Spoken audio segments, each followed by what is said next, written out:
Thank you very much indeed. I'm delighted to be giving the Gresham lecture on the South Sea bubble. It's particularly timely because 1720 was the bubble year and 2020 the tercentenary of that year. The bubble itself, the South Sea bubble, is one of a pair of financial crises, the other being on the Paris Stock Exchange, and that was known as the Mississippi bubble. These events happened when the stock market was relatively new and very few people understood finance. So the opportunity was there for myths and legends to grow up.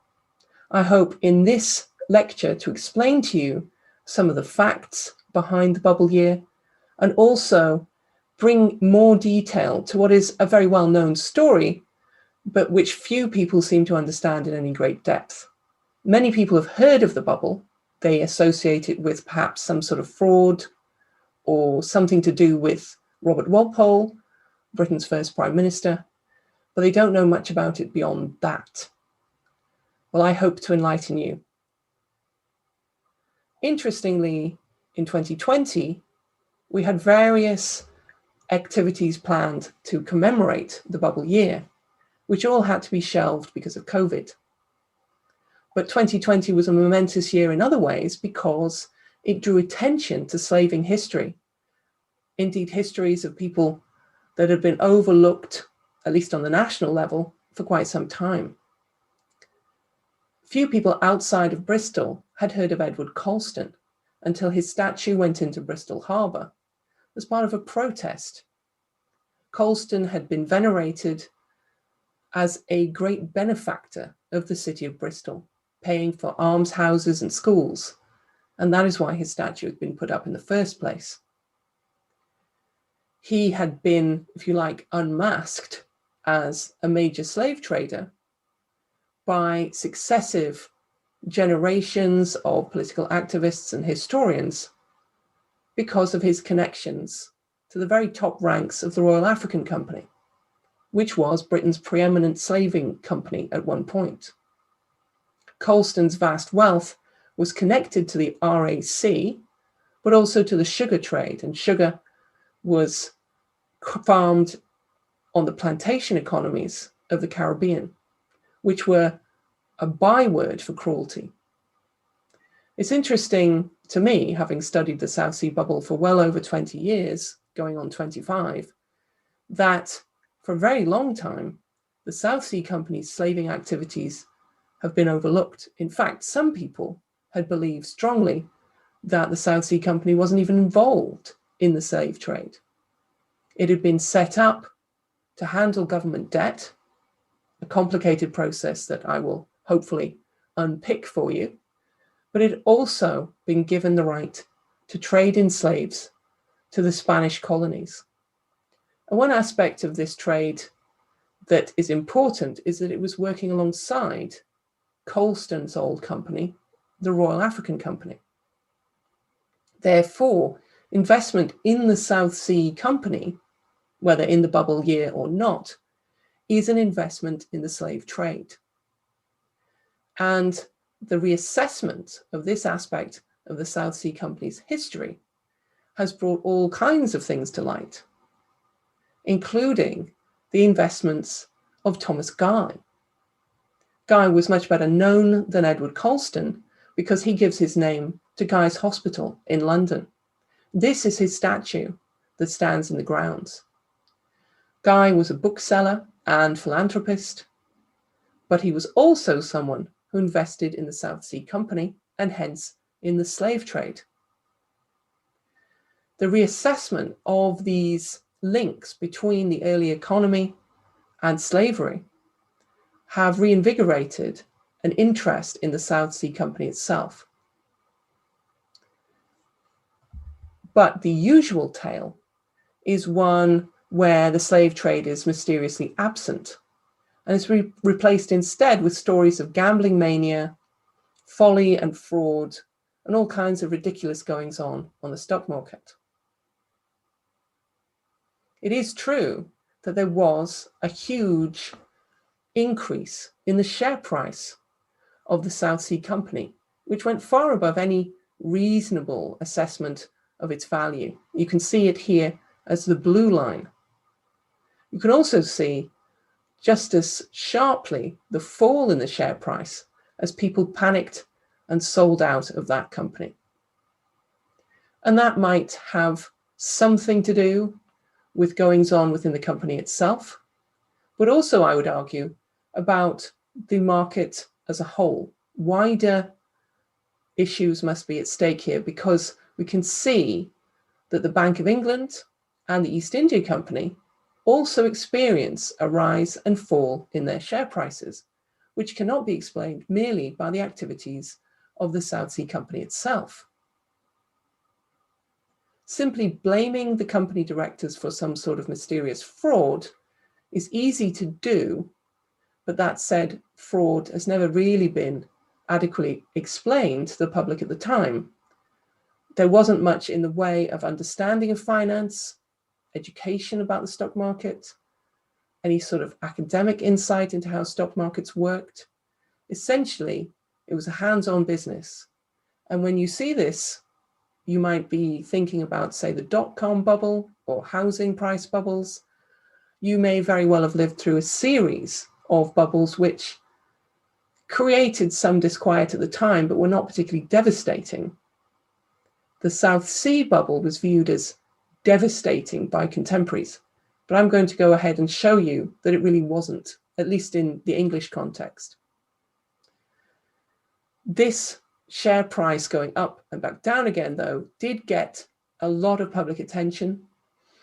And because it was one of the very first bubbles that the public had been aware of, it got a lot of coverage in the press and also by politicians. There was a huge market for critiques of the stock market and the kind of people who were in the stock market. There's vast amounts of items like this one, Thomas Durfee's Hubble Bubble of 1720, a song which Durfee would have written, cobbled together and sold to take account of the public interest in the South Sea bubble itself. These sorts of artworks, poems, plays, and the like were created primarily to put food on the table, to allow these people like Durfee to make money. And that must be kept in mind, because very few of these commentators really understood what had gone on, and not much in these songs or pictures gives you much assessment of finance itself. It gives you more of a social history. Hubble Bubble here starts off with Jews, Turks, and Christians, hear my song, which immediately puts us in an understanding that we're dealing with foreigners, people who don't come from the mainstream as it would be seen by Durfee and his contemporaries.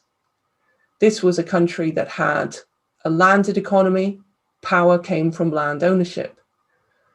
It was a patriarchal system, one that revolved around the importance of the Church of England as opposed to other types of Protestant denomination, and certainly foreigners, Jews, Catholics, and a variety of other people, women and servants, for example, would have been seen as not the proper type of people to become wealthy in the new stock market. We have on the second line, the second verse, Scotsmen, the Irish, Dutch, and the Germans. This image here crops up every time the South Sea bubble is mentioned. It's a very famous one, but it's also a very cluttered and complicated one. It's William Hogarth's print, The South Sea Bubble. It's the only original English print of the period. Usually what people did was they simply took Dutch prints, which were of a greater quality, rehashed them a bit, took off the Dutch and replaced it with English, and then just sold it on, essentially pirating Dutch prints. Hogarth bothered to draw his own from scratch, and it's very interesting. We can see various allegorical figures, like the man being broken on the wheel, or another person being whipped at the pillory. We've got as well Fortuna being hacked into bits by a devil on the left-hand side. The monument we can see on the right, looming over the scene, is the monument to the Great Fire of London, connecting the supposed disaster of the South Sea with the very real disaster of the Great Fire. On top of the monument, you can see what appear to be wolves climbing all over it. In the middle section at the back, we can see something that says, "Who'll ride?" Some sort of whirligig, which people climb up onto and go round and round. The idea, I suppose, is to show some sort of foolishness. On the left-hand side, we see a woman touching the chin of somebody who might be a clergyman or a lawyer. On the right-hand side, there's a Scotsman in a Scots bonnet and kilt. These are people who are, if you like, stock characters to be laughed at.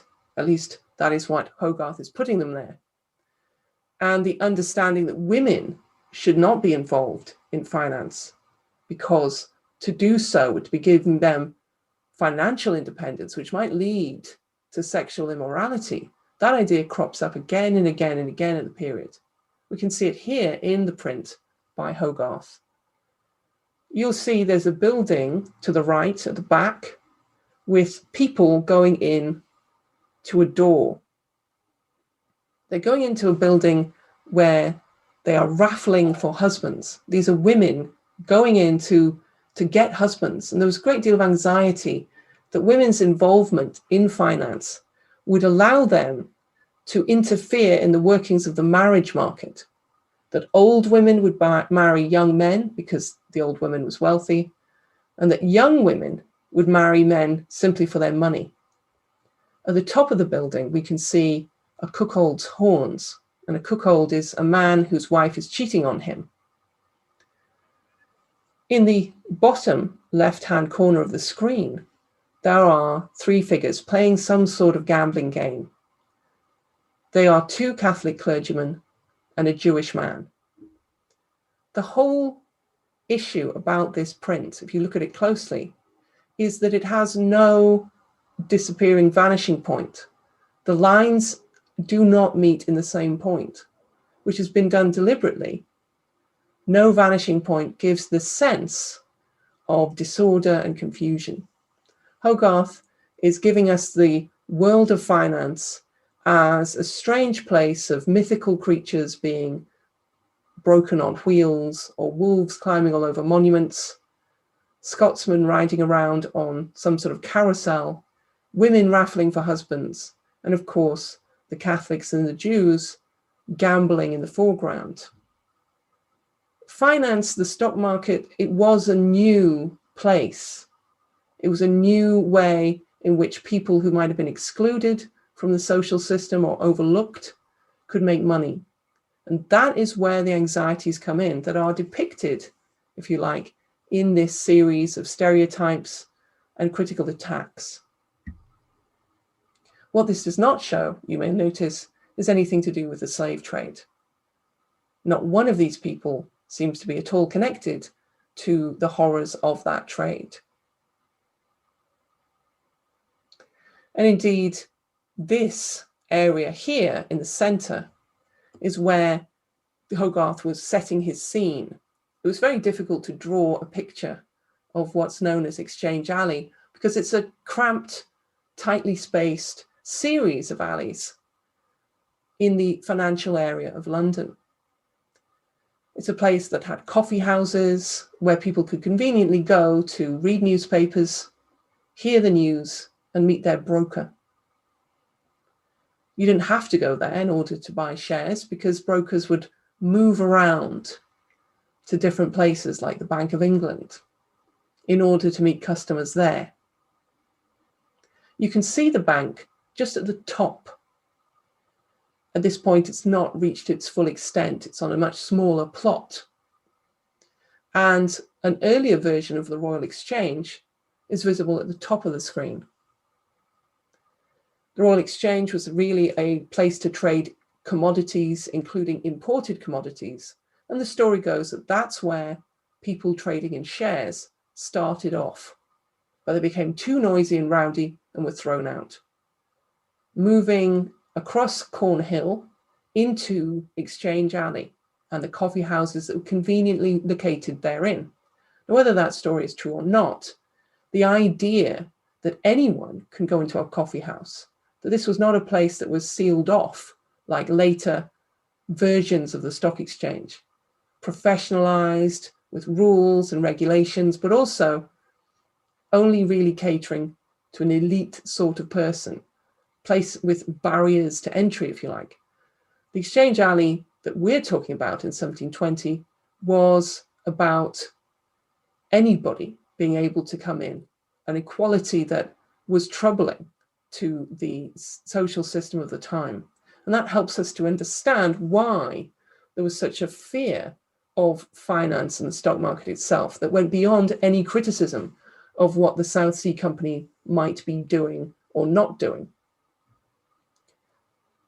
It's this area that we're told people went gambling mad, charging about in the alley, carousing in coffee houses, trading in shares and being carried away. But actually, as we'll see, quite a lot of people dealt with their share trading in a much more calm and organized way. Trading in shares might be a bit like any sort of auction, like a cattle auction, for example. It might be quite loud and confusing to an outsider.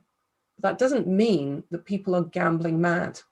Nor is it correct to claim that just because people played gambling games in their personal lives, that they viewed all investments as some sort of gamble. There may very well have been some people who were problem gamblers or who overinvested in the stock market, who made foolish decisions, but are they the norm? And that is what I hope to go on to discuss. Before we look at the South Sea bubble, and indeed the financial architecture of the scheme, we need to look at the South Sea Company itself, which was founded in 1711 to deal with Navy debt. And what was that? Well, aside from agriculture, the Navy sector was the most important sector in the economy, certainly in the industrial economy. The Navy yards and private contractors together formed a huge proportion of the industrial activity.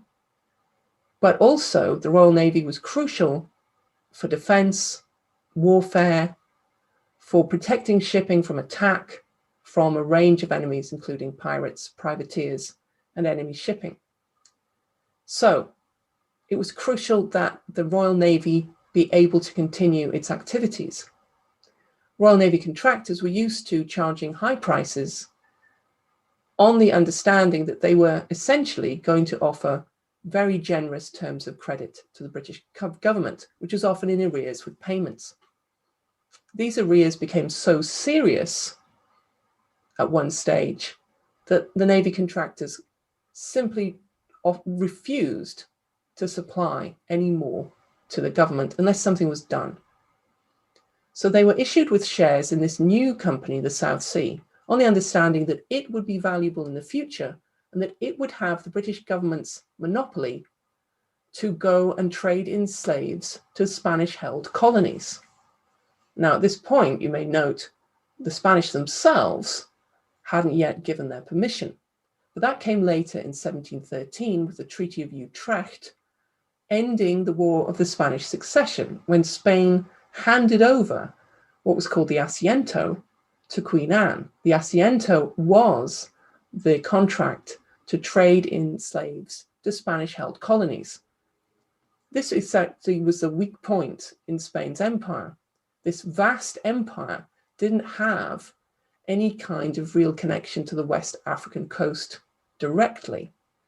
The Spanish were dependent on other nationalities to bring in enslaved Africans into their colonies to, for example, work in the mines. Without those slaves, the Spanish Empire probably wouldn't have been able to continue in the same way because they found it very difficult to bring in labor from Europe. And of course, the local populations had been devastated by disease. Although some of them were enslaved, there was a problem of replacing people because so many died in slavery. And that was part of the horror of the trade, is that you had to keep replenishing the stocks of enslaved people because so many of them died. The Treaty of Utrecht allowed the British government to formally give the contract to the South Sea Company on the understanding that it would work alongside the existing slave trader, the Royal African Company, and also have support from the Royal Navy, support which was crucial.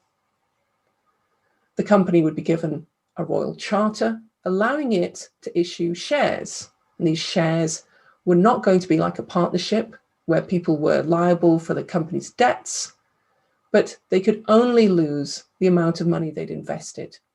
And that's a very important point.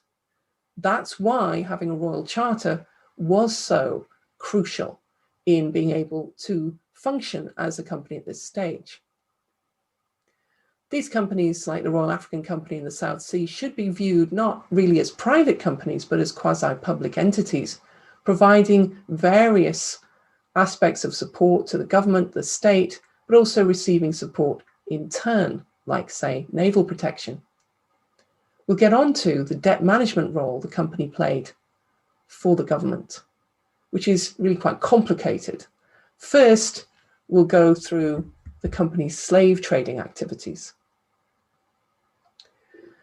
Some people who criticized the South Sea, who argue that it wasn't really interested in the slave trade, point to the fact that it was a new company and the slave trade itself was very, very complicated. You needed to provide slave traders along the West African coast with a variety of trade goods. They were very, very picky. They would want different combinations of things, different types of cloth, for example, at different points along the coast.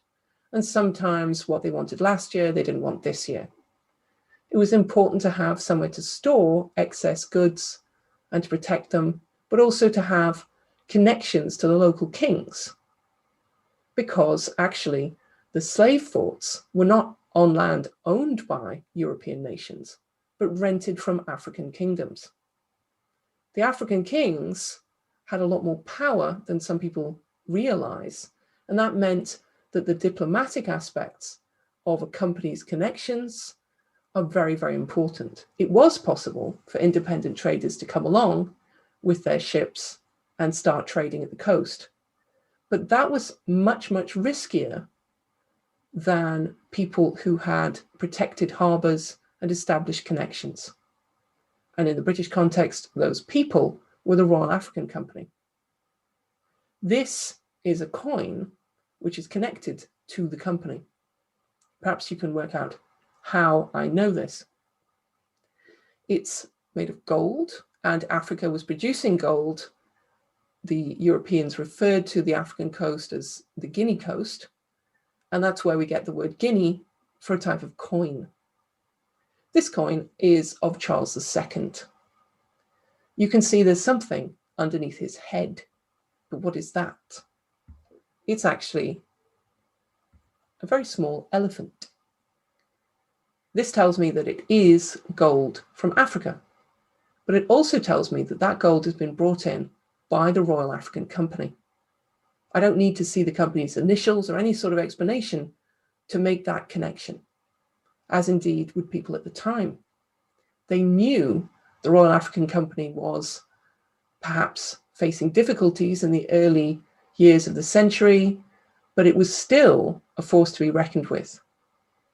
So whilst the Royal African Company's monopoly should not be overstated, its ability to know the trade inside and out was important. It did, however, own buildings like this, albeit on the rented land. This is Cape Coast Castle. It still stands today. This is perhaps one of the most impressive forts along the coast. Some of them were on a much, much smaller scale and were simply more or less protected warehouses. This protects the goods that the company owns and, of course, their officials. It provides a dungeon to keep in enslaved Africans, but it also allows a protected harbour for ships and a place for the Royal Navy to come as well in order to communicate with the Royal African Company, who are operating a bit like a government embassy in a certain sort of a way. We can think of, say, the East India Company's very complicated relationship with the state in a similar fashion. And Royal Navy support was crucial, not just because of enemy shipping, but also because of pirates swarming up and down the coast. This man here is perhaps one of the more famous of them, Captain Bartholomew Roberts, who died off the coast of West Africa after a skirmish with the Royal Navy. He was known to them as the Great Pirate Roberts. His stance here in the foreground shows us that if we look behind him, we can see something burning in the distance. But what is that? It's actually supposed to be a slave fort. He may have died, but his crew, the remaining members of his crew, were essentially arrested by the Royal Navy and taken to Cape Coast Castle and put in the dungeon. They were then tried by a combination of Royal Navy officials, but also Royal African Company officials, showing a kind of government role or official role that a private company wouldn't really have. And it's the convoy protection that's extremely important. Knowing that helps you understand why South Sea Company shares might have been more impressive than you'd been led to believe. And in fact, it's not true that the company was not interested in trading in slaves at all and hadn't bothered. That doesn't make a lot of sense when you realize that it would be easy for example, marine insurers to notice whether any ships were being insured or not, or whether they were leaving the Thames or not. And in fact, here is some data that I published in my book several years ago, showing the number of slaves landed from the transatlantic South Sea Company voyages. I got the data from a CD-ROM, and it was at that point data that really only academics knew existed. So we knew that people were being put on these ships and shipped across the Atlantic, but a lot of other people did not.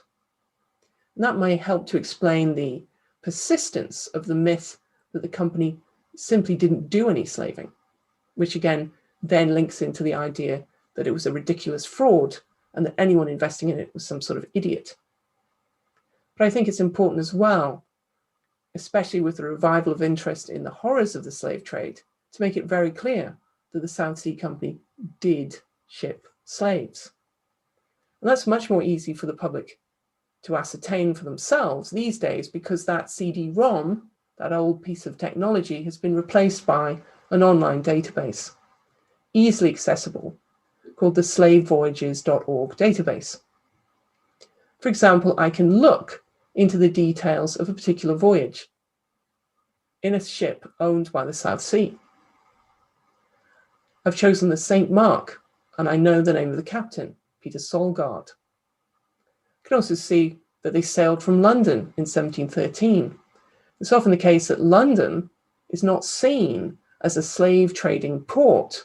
Bristol and Liverpool are clearly known to the public for their slave trading activities, but London, for example, seems to have been overlooked. However, this is where the ships were going from. So that was clearly under the view of anyone trading in the London Stock Exchange, as it was then, the Exchange Alley area, quite close to the river. This ship, the St. Mark, arrived on the West African coast in 1714. One of the places it stopped was Cape Coast Castle, and it left Africa with 280 enslaved people on board. The conditions would have been horrendous, and this is the middle passage that they're about to embark on. Some die on board that ship. They arrive at Kingston, Jamaica, And then the slaves would have been let off and allowed to recover from their journey before being potentially transshipped on to the Spanish-held colonies. We can see that about 10% of those enslaved people were children. It is important to remember the human cost of the South Sea Company, even though that hasn't really been stressed in favor of stories about gambling manias and fraud and folly. It's been turned really into an entertainment more than anything else. There is this very, very sad history behind it. And now we come to perhaps the most difficult part of the story, at least from the point of view of the person who has to explain it, the debt for equity swap. Many people haven't even heard of this, and when they do hear about it, they think it's some sort of trick, because you have people who hold government debt being encouraged to swap it for South Sea Company shares, swapping really good investment for a bad one, apparently. But is that actually true?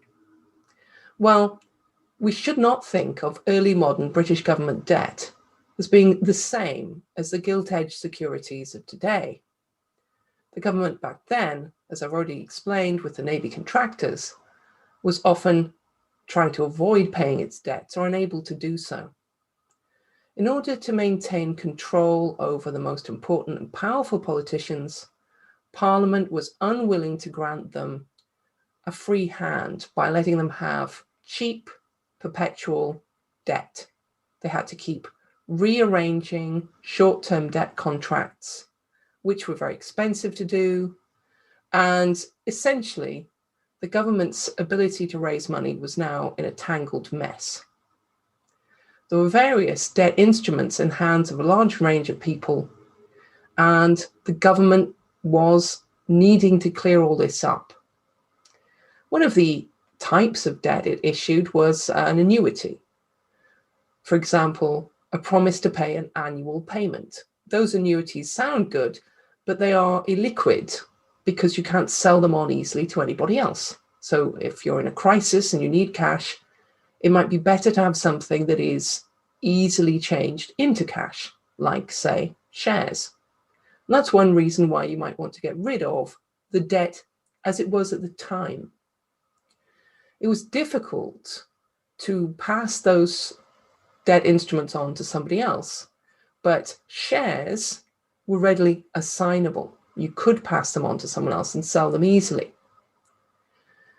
I've discussed something about how the company shares benefited from being backed by a royal charter, meaning that you weren't enmeshed in the company's debt problems. You could only lose that which you put in. And the government's arrears to debt holders meant that this was not such a safe investment as you might think. There are also huge red tape costs of dealing with large numbers of people holding different sorts of contracts. And essentially, by bundling all that up to deal with one company as a middleman, the government benefited hugely from these red tape costs disappearing. The company itself had bargaining power to deal with the government, while as all these small debt holders around the place couldn't really join together easily to force the government to pay them. So essentially, the South Sea was acting like a conduit. It would deal with the debt holders, it would give them its shares. The company would pay it a fee. That set fee would then be passed on to the shareholders as dividends. If anyone needed money quickly, they could simply sell their shares, while as they couldn't with their older debt instruments. So there is actually a sensible reason why people might be interested in what's called a debt for equity swap, changing your government IOU for a company share. And as well, the company was also allowed to sell shares on directly to the public through what's called the primary market. This is exactly the setup of the Bank of England. There's nothing particularly strange about it, and it isn't a magic trick. Once you understand that, you realize that people like Thomas Guy were not particularly interested in the prospects of playing the market. What he wanted in order to found his hospital is that steady government fee that went from the government to the company and then from the company to the shareholders. He just wanted something that was going to be a steady payment for his hospital. Only when the shares went up in value to ridiculous levels did he realize that it made more sense for him to sell out, and then he could buy in later on, or his managers of his fund could after his death. So this is the part which is perhaps a wee bit dull, and I can understand why people are more interested in the entertaining stories of scandal and drama and folly. But it would be wrong to think that people in the early 18th century were all idiots, and that there was no way that they would know what was in their own interests. If you were a government debt holder, you had very serious problems with those instruments that you held, and you might be keen to swap them for shares.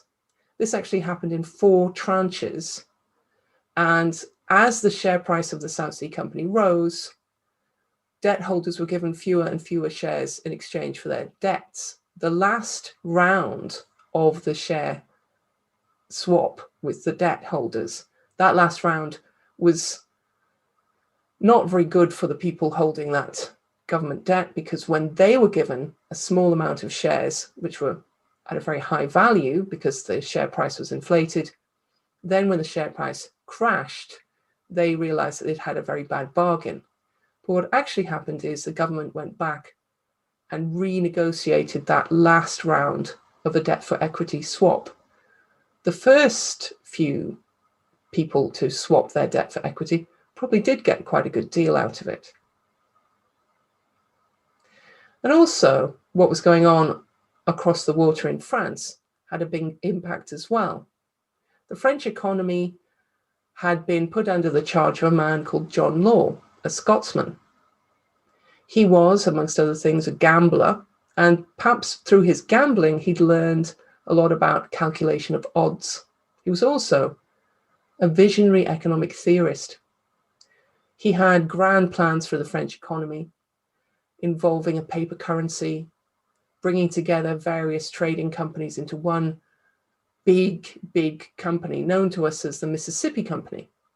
Share prices on the Paris market rose, boomed, if you like, and then crashed. That is the Mississippi bubble. And money came over from France to London, which may partly explain why share prices boomed in London. That wasn't under the control of the South Sea Company directors, and it's not obviously fraud-based. The South Sea Company copied what Law was doing in France, and Law copied them to some extent as well. And they were engaged in a competition to revitalize their economies. Whoever won might be able to invade the other. And that was part of the reason why things were done at such a hasty way, especially on the French side of the water. Law's system, as it's called, his system, was visionary but not very well implemented, and he had to flee when the economy started to really suffer from the effects of the collapse of the stock market, linked as it was to the currency and to this huge trading company, the Mississippi. Nothing similar happened in England because, of course, the South Sea Company was only one of a number of different companies, and the Bank of England was not caught up in what had gone on with the South Sea. So for all the talk of disaster, actually the British economy didn't come out too badly, whereas the French economy took a real hit. It's notable that all the publicity given to the Mississippi and the South Sea companies at the time also brought in new investors who were perhaps very naive and may have overinvested or got carried away. You also must realize that you don't need too many of those sorts of people to start seeing the share price running away with itself. The company directors of the South Sea Company tried various things to get people more interested in their shares, including issuing loans of cash to people who were shareholders. That's not something that I think you would do today. They were issuing bribes to important people, but that was part and parcel of the way business was done at the time, and not directly, obviously, connected to the bubble itself. In fact, it's wrong to think that everybody went gambling mad, partly because many people had to take a very calm and collected view of what they were going to do. Thomas Guy, for example, simply wanted a steady investment to maintain his hospital. And there were people who were sitting far away from the hubbub of Exchange Alley, sending in documents like this one. This is a power of attorney document, which Eliza or Elizabeth Bard has sent from Bedford to London. It allows somebody else to go and carry out various activities related to the South Sea on her behalf. You could use these for buying or selling shares or collecting dividends, so that somebody could go and do these things for you. Of course, you would decide in Bedford what you wanted done in London. You weren't caught up in the heat of the moment because you were nowhere near the alley. You can see this as a particularly ornate pro forma. It's got the South Sea Company's crest at the top, probably printed by one of the London stationers to make things easy for people who are interested in trading in South Sea shares. And if we're talking about scandal, it should be noted that Eliza Bard got the local curate of St. Mary's in the town of Bedford and 2 church wardens to witness this document. The increase in the share prices brought in naive investors who thought they were going to make a lot of money and were very upset when they did not. However, stories about people being ruined and losing vast estates are likely to be untrue. Economic historians can't find much evidence of prolonged or serious damage to the real economy. In similar way, naive investors came into the market through the dot-com bubble. But that's very different to the 1929 Wall Street crash or the 2007-2008 crisis.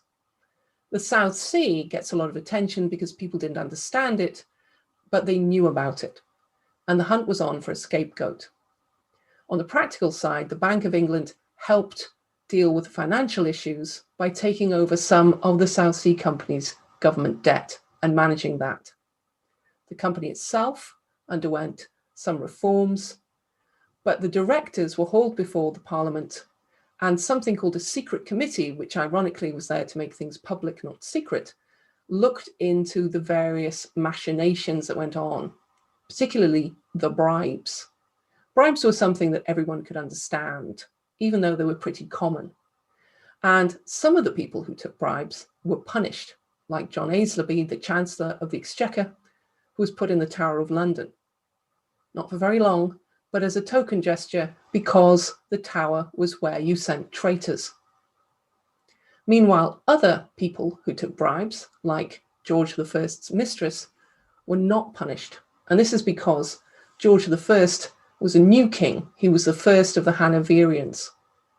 He was a Protestant from Germany, and that's why he was king, skipping over various Catholic potential rivals because the idea was that only a Protestant could be king of England. There was a rival Catholic branch, the Stuart kings, who were protected by France. And if they'd come back to their kingdom, as many people thought they should, then they would probably have refused to continue paying out on government debt contracted during the time of the supposed illegitimate rivals from William of Orange onwards. That would have really created an economic shock. Walpole was quite judicious in allowing for some kind of punishment, some sort of outcry, and then putting a stop to that and moving on. In fact, he made sure that some of the company books left the country so that people like the King's Mistress could not be exposed. Here we see Robert Knight, the cashier, leaving with the books. He's taking the devil's Lucifer's row barge to the continent, where he was then captured. But Walpole made some show of wanting him back, and behind the scenes asked his captors to let him go. People knew that Walpole had not let the complete truth come out and called him the Screen Master General, satirizing him as such. Meanwhile, the company continued its debt management and its trading activities. For instance, in 1723, coins were minted using silver brought in by the company. We can see the SSC stamped on them. And if you're interested to see what a South Sea Company ship might look like, this is probably the best image, even though it's on fire. This is the ill-fated Luxborough galley, which went on fire in 1727 on its way back home. The ships continued sailing. The company continued handling government debt. It also got into the whaling trade for a bit, before eventually giving up its trading activities and simply becoming a way of managing government debt. Meanwhile, its reputation as some sort of fraud, the bubble as some kind of folly, continued on to become very popular indeed. Charles Mackay's book, Extraordinary Popular Delusions and the Madness of Crowds, was a big seller in the Victorian era, filled with illustrations like this one. And the whole story became simplified. The slave trading dropped out of it. The whole thing became some sort of mysterious fraud. The various complicated aspects of the company removed.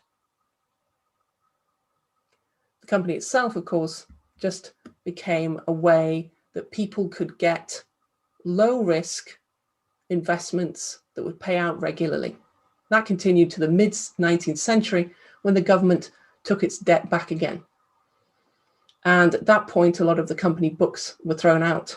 So we don't necessarily know exactly who owned what, allowing stories and myths to arise, like the idea that Isaac Newton lost a lot of money. His famous quote about being able to calculate the movement of heavenly bodies but not the madness of people is not likely to be true. Newton scholars think that he didn't really lose a lot of money, but that it's part of the myth of the bubble. So the South Sea Company, to its contemporaries, seemed like a good investment. And now, hopefully, you can understand more about that. The debt for equity swap was not some sort of magic trick, but the same system was used to found the Bank of England. And indeed, the company itself has become simply a byword for fraud, rather than being a particularly in-depth history, partly because some of its aspects had disappeared from view, the slavery side, and maybe the understanding of what government debt was actually like in the early modern era, that it was nothing like the government gilts of today. I hope that I've managed to explain some of these complexities to you, and I hope you've enjoyed the talk. Thank you very much for your attention. And I'd like to thank the Gresham College once again for inviting me to give the talk.